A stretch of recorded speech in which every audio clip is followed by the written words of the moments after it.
මෙම අවස්ථාවට සම්බන්ධ වෙලා ඉන්න අපේ අගමැතිතුමිය, ජාතික ජන බලවේගයේ ලේකම්තුමා, ජනතා විමුක්ති පෙරමුණේ අපේ ටිල්වින් සිල්වා සහෝදරයා, අපේ කැබිනට් මණ්ඩලය නියෝජනය කරන අමාත්‍යවරුන් අමාත්‍යතුමියන්, අපේ මන්ත්‍රීවරු, පළාත් පාලන ආයතනවල ජයග්‍රහණය ලබලා අපේ රට ගොඩනැගීමේ කාර්යයට උරදින්න බලාපොරොත්තුවෙන් ඉන්න ඔබ සියලු දෙනාගේ අවසරයි. අපි පහුගිය කාලේ විශාල වෙහෙසකර ව්‍යායාමයක නිරත වුණා. සාමාන්‍යයෙන් අපි ගත්තොත් මෑත ඉතිහාසයට පමණක් අපි ගියොත් 2019 ජනාධිපතිවරණයේ ඉතාමත් තීරණාත්මක ජනාධිපතිවරණයක් වුණා. අපේ දේශපාලන ව්‍යාපාරය මැතිවරණ පෙරමුණ විශාල පසුබෑමකට ලක්වුණු සංඥාවන් පෙන්නුවා. අපි 3% ඡන්ද ප්‍රතිශතයක් දක්වා පසුබෑමක් ඇති වුණා. අනතුරුව ආපු පාර්ලිමේන්තු මැතිවරණයේදී අපි ඒහා සමානීට කිට්ටු ඡන්ද ප්‍රතිශතයක් හා මන්ත්‍රීවරු 3 දෙනෙක්ගෙන් පාර්ලිමේන්තු නියෝජනය කරා.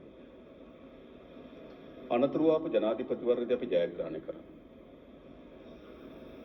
එතනදී අපි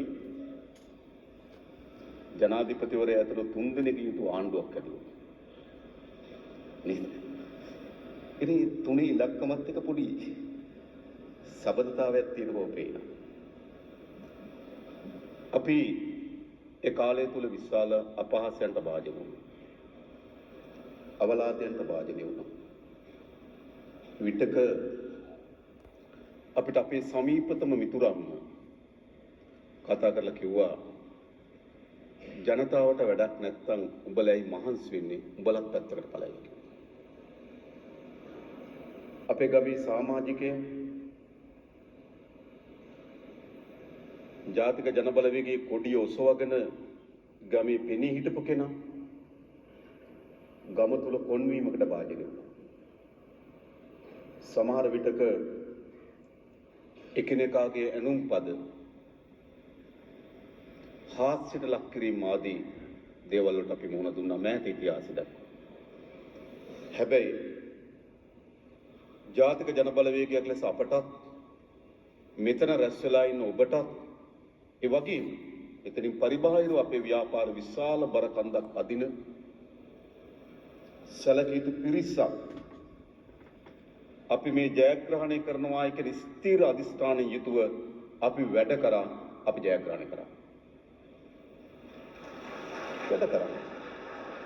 අපි ජයග්‍රහණය කරා. හැබැයි 2019න් පසුව ගත වූ අවුරුදු 5කට 6කට ආසන්න කාල පරිච්ඡේදය තුල අපිට මෙවැනි පරිවර්තනයක් අත්පත් කරගන්න හැකියාව ලැබුණේ 2019ට පෙර අපි ඉතිහාසයේ අපිට එකතු කොට තිබෙන ධෛර්යය, විශ්වාසය, ජනතාව කෙරෙහි තිබෙන අසීමිත ප්‍රේමය, මේ මාතෘ භූමිය කෙරෙහි තියෙන අකලංක බැඳීම, මේවා තමයි අපි පදනම් බවට පත් වුනේ. ඒ මත තමයි අපිට ජනාධිපතිවරණය ජයග්‍රහණය කරන්න පුළුවන්කම ලැබුණේ. අනතුරුව පාර්ලිමේන්තු මැතිවරණයේදී ලංකා ඉතිහාසයේ පාර්ලිමේන්තුව නියෝජනය කරන වැඩිම මන්ත්‍රීවරු සංඛ්‍යාව සහිතව පාර්ලිමේන්තු මැතිවරණ අපිට ජයග්‍රහණය කරන්න පුළුවන් ලැබුණා. අනතුරුව පළාත් පාලන මැතිවරණයේදී ලංකා ඉතිහාසයේ වැඩිම පළාත් පාලන ආයතන ජයග්‍රහණය කරපු දේශපාලන ව්‍යාපාරයේ බඩ පරිවර්තන වෙන්න පුළුවන් කියලා. ඒ වගේම 3926ක් වැනි මේ ඔබ නියෝජනය කරන විශාල මන්ත්‍රීවරුන් සංඛ්‍යාවක් පළාත් පාලන ආයතනවල නියෝජනය කරගන්න සමත් වුණා. පළාත් පාලන ආයතන 152ක් අපිට മന്ത്രിවරු ගැසට් කර විගසම අපිට පිහිටවීමේ හැකියාව තියෙනවා. දැනටමත් අපෙන් සභාපතිවරු සහ උපසභාපතිවරුන්ගේ නාම ලේඛන ඉල්ලා සිටින අපි එක යවනවා. 152ක් අපි පිහිටවා තිබෙනවා. තව අපි ජයග්‍රහණය කොට තිබෙනවා. අපි තමයි තනි කඳවුරක් ලෙස වැඩිම മന്ത്രിවරු සංඛ්‍යාව ඉන්නේ. එහෙත් සුම්බුන් එකතු වුණාම අපි දෙක තුනක පිටිපස්සෙන් ඉන්නවා. 115ම අපි පිටවනවා. ඒක තමයි ප්‍රජාතන්ත්‍රවාදී.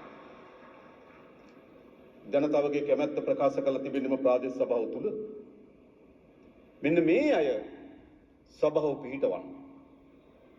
එහෙමයි. මතයන් ඍජුව නියෝජනය වෙන්නේ කොතනද?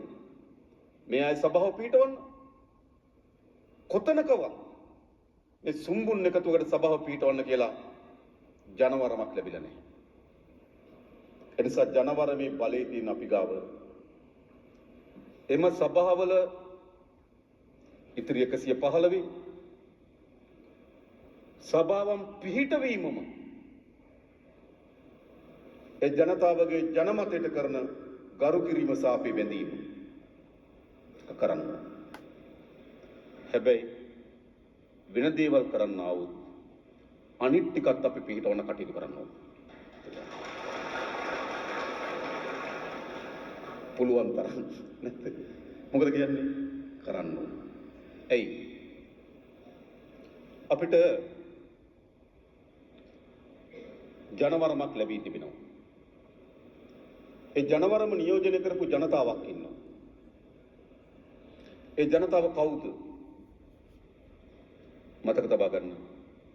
ලංකා ඉතිහාසයේ ප්‍රගතිශීලී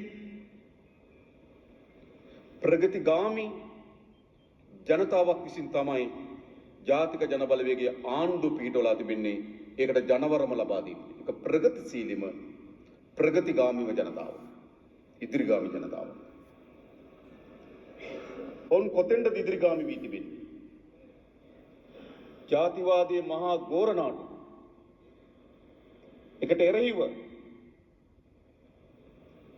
ජාතික සමගියේ එකතු වීම අපේක්ෂා කරන ලද ජනතාව. ඒක විශේෂ ජනතාවක්. පෞද්ගලික දශක ගණනාවක් පුරා අපේ ආණ්ඩු පිහිටවීම ආණ්ඩු පෙරළීම් පිටපස් හොයා බලන්න. ඒ හැම විටම අඩු වැඩි ප්‍රමාණයේ විතක උච්ච ස්ථානයේද විතක යටිබිම් තලයේද ජාතිවාදය ආගමික අන්තවාදය උපයෝගී වෙලා තිබුණා. මතකද? පසුගිය ජනාධිපතිවරණය සහ මහමැතිවරණයේදී අපිට එරෙහිව සටන් පාඨ ටික බලන්න.